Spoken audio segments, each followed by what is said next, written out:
So, about a month ago, I had the opportunity to speak and present at DevOps Days Tampa.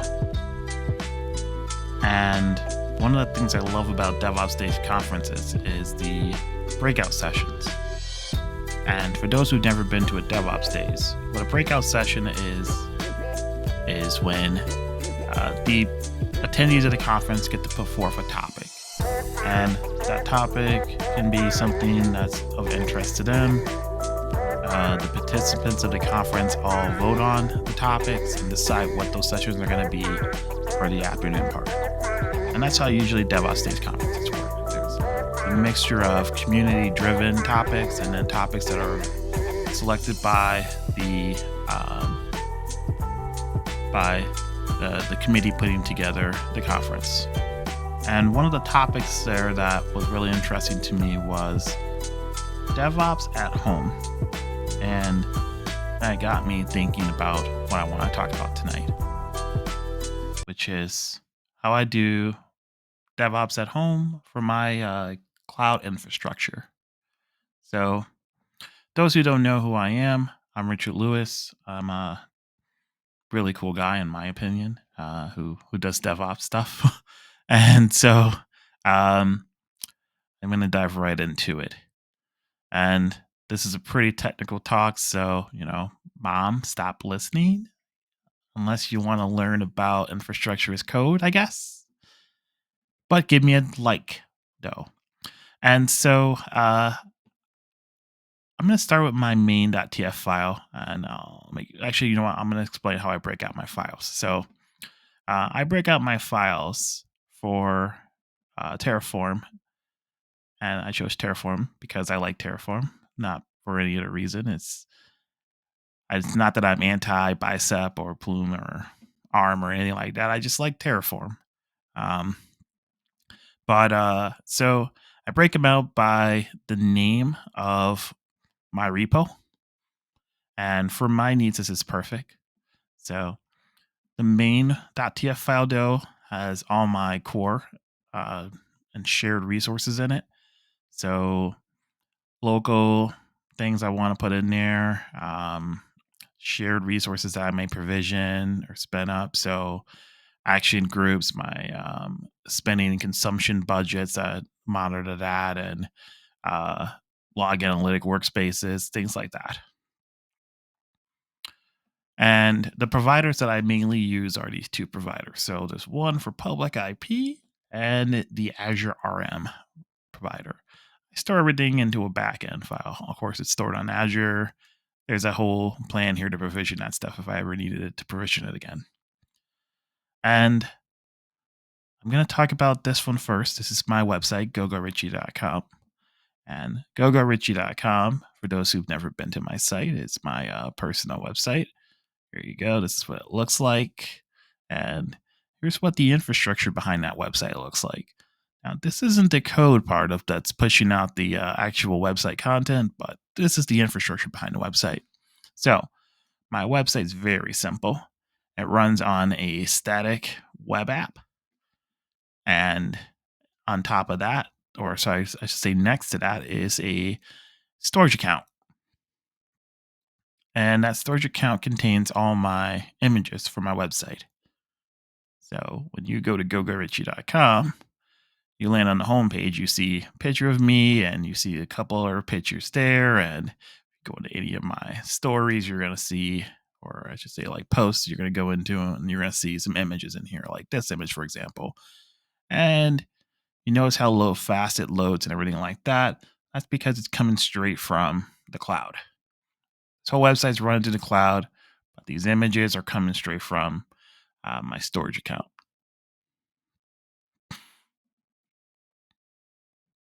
So that's my website, how it works.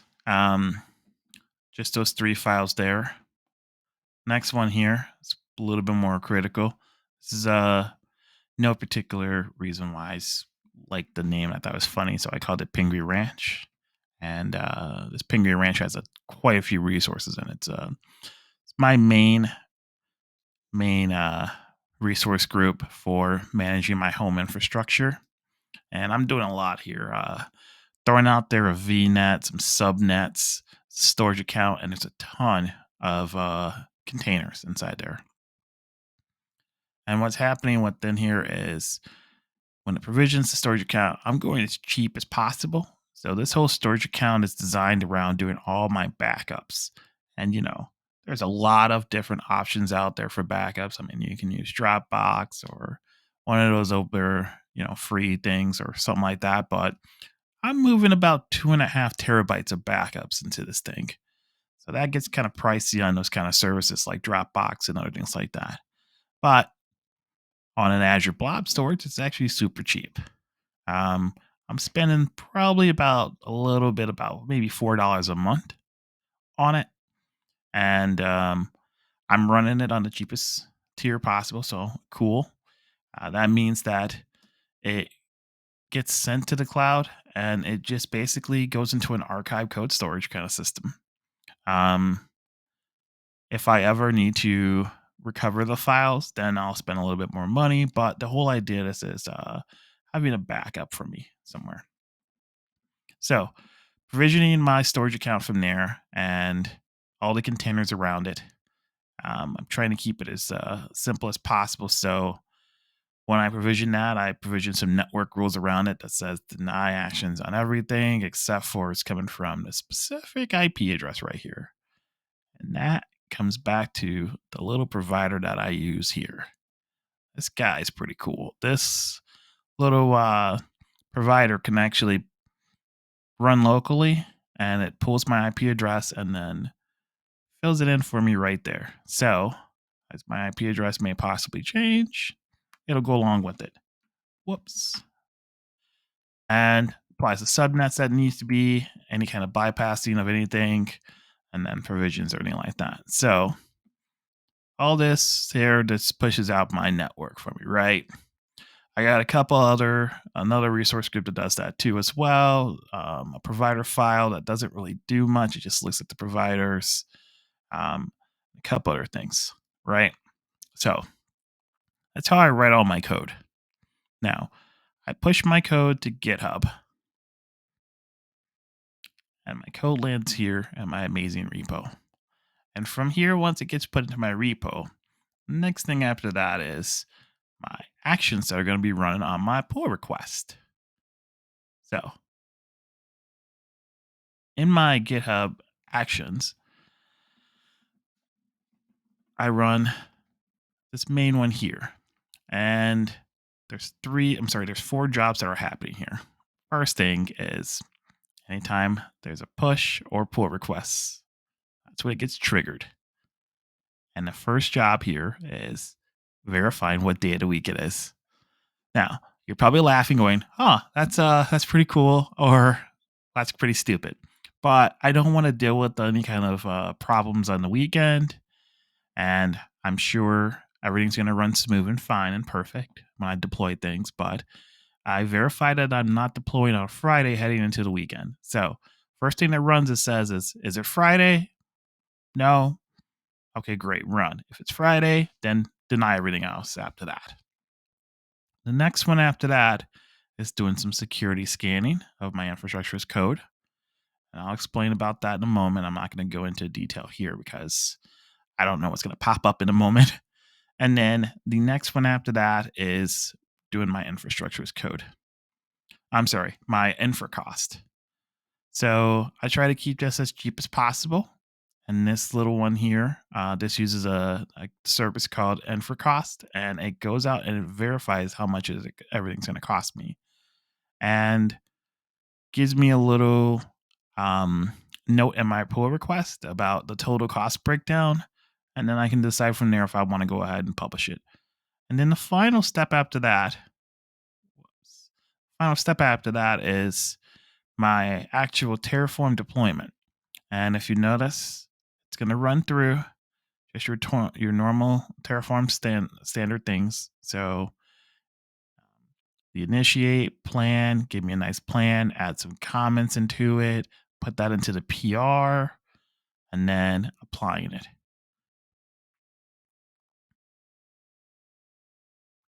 The one interesting thing I'm doing differently here First, what you might be doing is I'm running a self-hosted agent, and that self-hosted agent's run on my network. Um, it is actually tied into running my actions runner. I call it PG runner. I'm sorry, PG rancher. And whoops, that little guy there is just sitting there waiting for any kind of request against running against my on-prem services. So that's actually how it gets the public IP address that I needs to be utilized for deploying to my resources.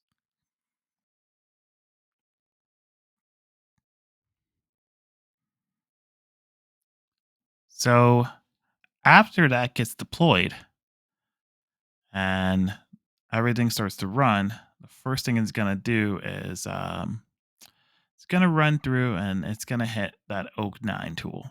So as you saw in my code, I had a step in there, and I'll show you in here actually now.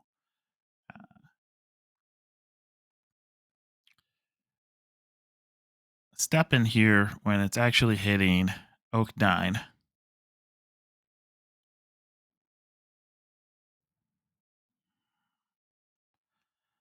So the step in here when it's actually hitting Oak 9 is doing my infrastructure code scanning.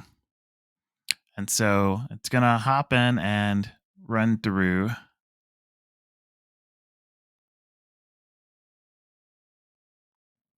It's going to hop in and it's going to run through my Oak 9 and um, do a validation on my infrastructure's code to see how compliant it is with my network requirements. So Oak 9 is another product out there. It does infrastructure as code. I like it because it gives me the most simplistic way of looking at how my infrastructure looks. It's very simple UI, easy to follow along. I don't have to think too much about it when I set it up. And again, I'm using a free version, so I get one project with it.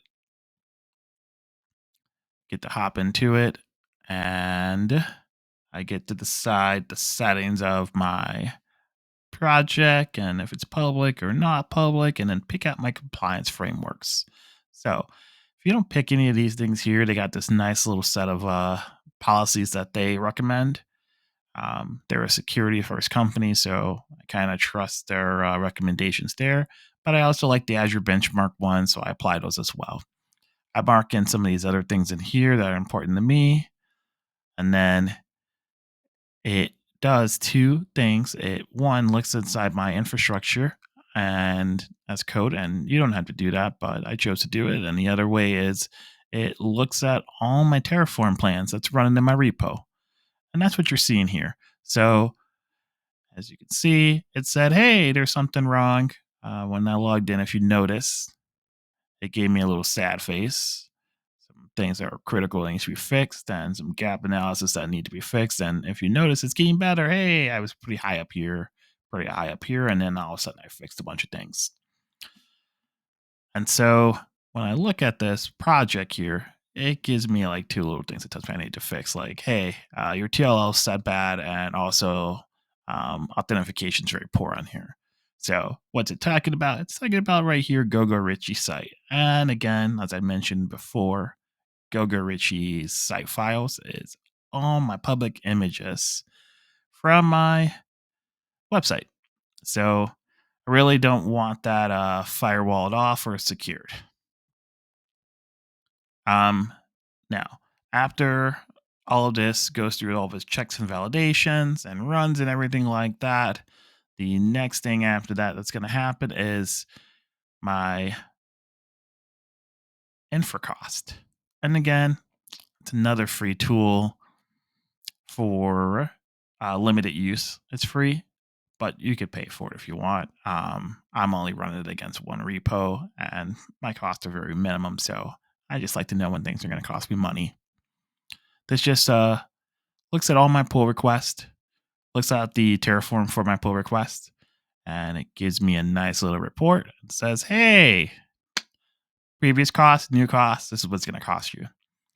I'm just not running free resources, by the way. As you saw before, and here, when I create my Terraform, I am provisioning inside my resources things, I'm provisioning a ton of storage accounts. And in these storage accounts, I got about 2.5 terabytes of data. So that's not free anymore. But when you provision those resources, they're free. Uh, my GoGoRichie.com, all these resources are provisioned free. I actually don't pay for my images on my public folder, blob storage. And that's mainly because the amount of data that's in there and how it's replicated and where my users are hitting it from. I believe that's what's keeping my cost down on that. I have less than 200 megabytes in there. I do some image compression before putting my images up there. So I get a nice little report. They show up inside all my pull requests. And from there, I can decide what I want to do if I want to merge. So, hey, moved shared resources around and added in the music blob storage.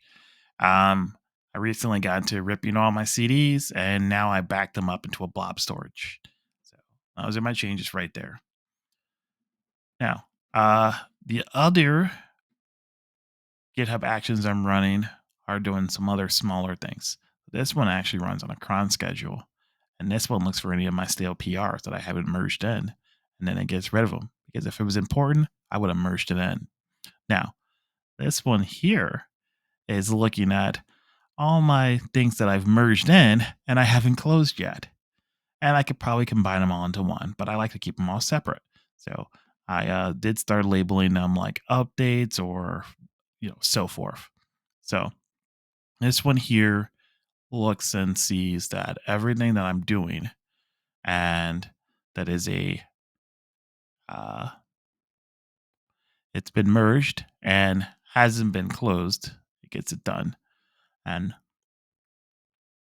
actually, that's not true. So this one's actually running against my Dependabot, as it says right there in there.